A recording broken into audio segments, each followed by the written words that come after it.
Hello everyone, Zachary King, aka Zaspy here, and today I'm going to be talking about something very, very important to me. So today, June 23rd, is the 2-year anniversary of the lowest point in my life, the day I attempted suicide. I went into it self-convinced that my entire existence meant nothing to anyone, that I would be forgotten very soon after my possible success, and that my pain would end and I was doing the best thing for everyone who knew me.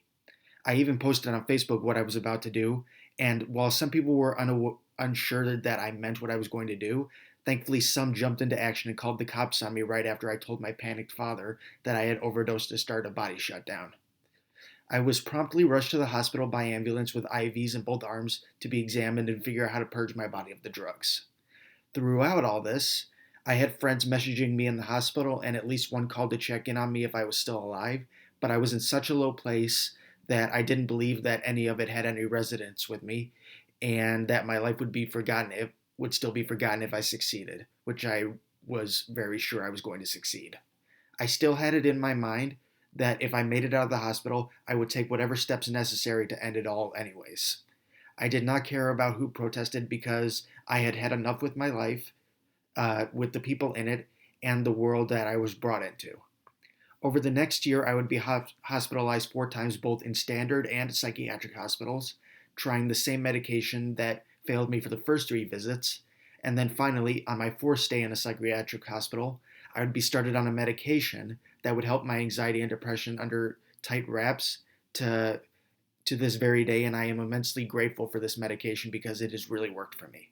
You see, this video is not merely about the suffering I have caused myself, but the fact that I have bounced back from it. I have had friends that I have talked out of suicide or had attempted before, although a lot of this was while I was depressed myself. But I never imagined that I would get into this place myself. Sadly, it did happen. I did get that low, but you see me talking to you now, and I have obviously survived. I've survived 2 attempts, and I have bounced back stronger than I ever imagined I could. This video is meant to empower you that to know that there is life beyond your hardships, beyond your hell and heaven, and that you can emerge as a better version of yourself than you had previously. One thing that encouraged me to keep on living is the loss of a dear friend of mine in January 2017. And while it wasn't by suicide, it was by a car accident. I miss him every day and I think about him very often. And I know he wouldn't have wanted me to die because it is not my time. He would have wanted me to live out my life. And you know what? I want to live too.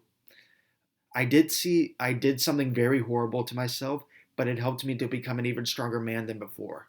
The memory is very horrifying, and like one of the biggest things about it, like that charcoal drink that made me vomit up all the drugs, uh, it makes me shudder every time I think of it. But I am grateful for the memory because it lets me know that I am still alive and able to take on more challenges that come my way. In the past 2 years, I have moved in with my mother, which was very beneficial for me because I have been able to grow with a different kind of support that I had before and get individualized support. Whereas living with my brothers, they felt they were in my shadow and I wasn't necessarily being treated like an adult. While I do miss them, our separation has enabled all 3 of us to grow better than being in each other's constant presence.